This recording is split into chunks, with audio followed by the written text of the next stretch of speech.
ঝিনাইদহ ৪ আসনের সংসদ সদস্য আনোয়ারুল আজিম আনারকে বাংলাদেশে অপহরণ এবং ভারতে হত্যার দুটি মামলা দুই দেশের সমঝোতার ভিত্তিতে একযোগে চলবে। দুই দেশের মধ্যে সমঝোতা থাকায় নিয়ে সমস্যা হবে না বলে জানিয়েছেন আইনজীবী ও পুলিশ কর্মকর্তারা।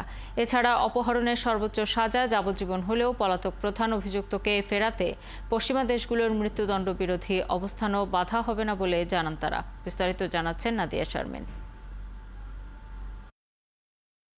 সংসদ সদস্য আনোয়ারুল আজিম আনারকে হত্যার পরিকল্পনা থেকে হত্যা ও লাশ গুম পর্যন্ত পুরো প্রক্রিয়াটি ঘটেছে ভারত ও বাংলাদেশ মিলিয়ে।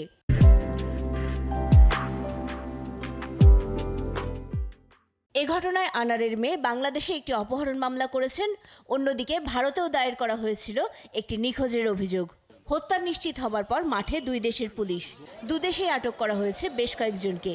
ফলে প্রশ্ন উঠেছে, কোন দেশে চলবে বিচার কাজ?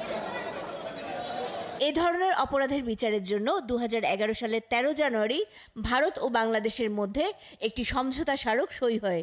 2012 সালে করা হয় আইন এবং পরে নীতিমালা। দুই দেশেই এটা বিচার হবে, বাংলাদেশও হবে কিডন্যাপিং এর সাথে সম্পৃক্ত এবং হত্যা মামলার সাথে সম্পৃক্ত। এখানে কিন্তু কমন আসামি আছে, আইনগতভাবে কোনো বাধা থাকবে না। কারণ এখানে আমরা তো আমেরিকার থেকেও সাক্ষী আইনে এখানে সাক্ষ্য দেওয়া হয়েছে। প্রয়োজন হয় সেখানে এখানকার যারা আছে তারাও ইন্ডিয়াতে যে ওখানে সাক্ষ্য দিবে, আবার ওখানকার যারা আছে তারাও এখানে এসে সাক্ষ্য দিবে। হত্যার মূল পরিকল্পনাকারী আক্তারুজ্জামান শাহিন পালিয়েছেন মার্কিন যুক্তরাষ্ট্রে। রাষ্ট্রপক্ষের আইনজীবী বলছেন তাকেও ফেরানো সম্ভব।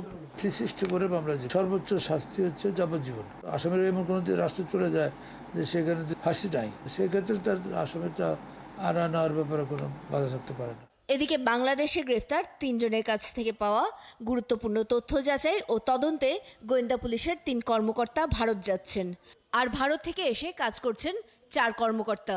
আমাদের 3 সদস্য একটা দল, আমরা জিও পেয়েছি। আমাদের ইন্সপেক্টর জেনারেল পুলিশ স্যারের সাথে কথা বলবো, স্যারের সাথে কথা বলে এটা আজকে রাতেও হইতে পারে অথবা কালকে ভোরে হইতে পারে। উভয় দেশের মধ্যে গোয়েন্দা তথ্যের বিনিময় ও সমঝোতা থাকায় এ রহস্য উন্মোচন ও বিচার কাজ নিশ্চিত করা যাবে বলেও আশাবাদী তিনি।